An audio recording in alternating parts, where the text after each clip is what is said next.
Space Coconut. Okay, today I'm sharing an open letter I've written to the devs of Dead by Daylight. I'm very nervous about doing this, but here it goes. Hello, I'm Space Coconut, and I've been playing Dead by Daylight for over 2,142 hours since 2016. Over the years, I've watched you make both amazing and questionable design decisions in regards to the game.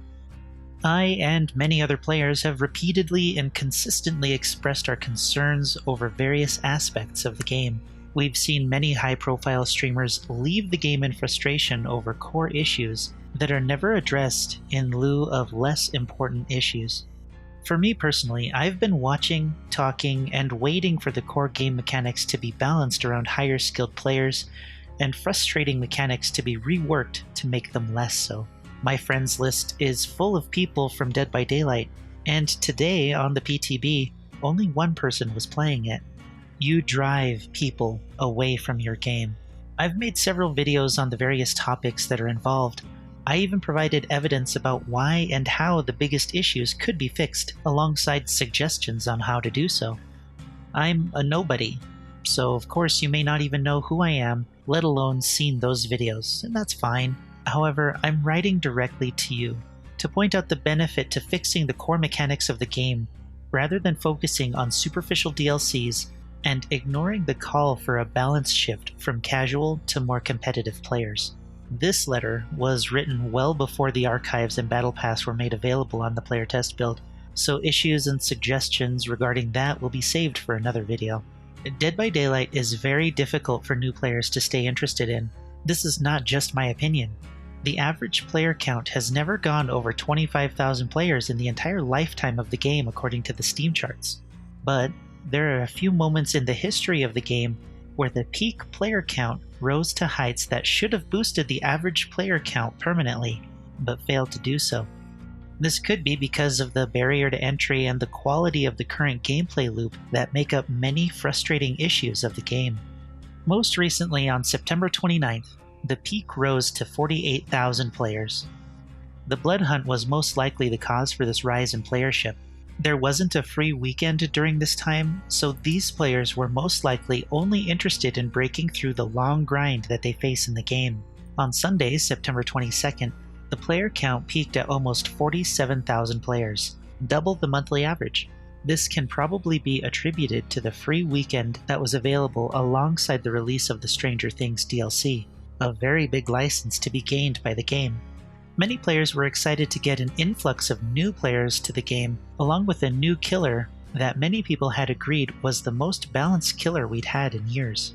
However, as was expected by many, including myself, that peak quickly dissipated at the end of the free weekend, and the novelty of the new chapter had worn off. Not to mention the matchmaking issues that made the game largely unplayable for newer players forced to play against more experienced players. Other causes for the matchmaking issues could be attributed to players returning to Dead by Daylight to try out the new content, who have much more experience than the new players they would be matched against thanks to the rank reset. The largest surge in players that hit a peak of 75,000 players occurred on April 29, 2019. The event that may have caused this skyrocket in players was the 2.7 PTB that unveiled the endgame collapse, a total rework of the hatch mechanic and the frustrating endgame scenarios of Dead by Daylight, something that had been called for years by the player base. Before that, a peak of almost 63,000 players on August 27, 2018. This was most likely caused by the PTB for patch 2.2 for the much anticipated rework for the Wraith. The decline of this peak happened over the course of about 6 months, but that length of time can be attributed to the holiday events for Halloween, Christmas, and the New Year.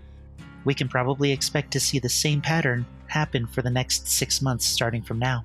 The next earliest peak was of 47,000 players on June 25, 2018, which was 13 days after patch 2.0, which saw the removal of the dreaded pallet vacuum and the implementation of the devotion system. This date also coincides with the 2.1 PTB on July 10, 2018, which saw changes for the Trapper and the Hag, including various add-on changes and their trap reset. The season reset and the way rankings worked were also adjusted at this time. Let's not forget that was when the brand new part was nerfed also. Late August of 2017 saw the Fall Masquerade, which brought the community together to accomplish a collective goal. The peak here reached almost 39,000 players. The next peak was on November 28, 2016, of almost 43,000 players. The patch notes around this date were for the introduction of legacy prestige outfits and the grind reduction of the Blood Web. The earliest peak was on July 25, 2016, of 42,000 players. The release of Dead by Daylight was a little over a month earlier, on June 14, 2016. People love and hate playing Dead by Daylight. Many of them eventually leave because of the core issues that exist within the game and the apparent unwillingness to genuinely focus on those issues in lieu of more DLC, more cosmetics, more grind, and most recently, a greater shift into questionable monetization for the game through traditionally free-to-play models. While they're publicly mocked, the forums have many goodbye posts from people who love the game but can no longer play for many different reasons, the majority of which have to do with core mechanics issues. Almost every single major peak in Dead by Daylight happened when you finally addressed a major issue in the game. Every single time, there was a drop from that peak because the changes were always lackluster or had glaring issues that weren't addressed during implementation, or there was still no word on issues that have needed to be addressed for years. There is a long list of things that we wish would be addressed that are brought up on a daily basis in the forums. The feeling of being gen rushed, the time crunch being on the killer's shoulders rather than the survivors, the unfairness of keys and moris, the balance of the game around low-skill players rather than high-skill players, the underpowered feeling of many killers and the admitted deliberateness of their weak design, the pig, and many of her seemingly unwarranted nerfs, the steep barrier to entry for new players in regards to both content grind and perk availability, the varied power level of many perks and their borderline uselessness, Monstrous Shrine, Hangman's Trick. I don't know what perks are most useless on the survivor side though. The myriad of other questionable design choices and issues that are continually on the back burner in lieu of DLC, cosmetics, and free-to-play monetization systems. I mean, come on, Trapper is the #1 played killer because that's he's the face of Dead by Daylight, and he's been the same for 3 years, and is in dire need of some quality of life changes.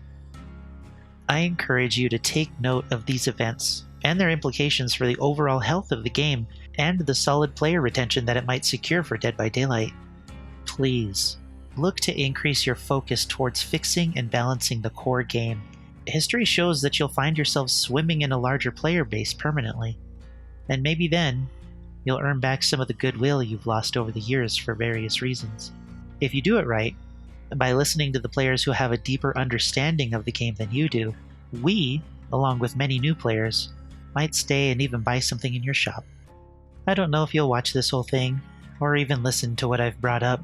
I'm just one player of your game after all. But in the end, it doesn't matter. You're going to do whatever it is you're going to do, and history will tell us whether you've made the right decision or not. Players like myself might not be around to see it, though. I guess we'll see what happens. In the meantime, I'll see you in the fog.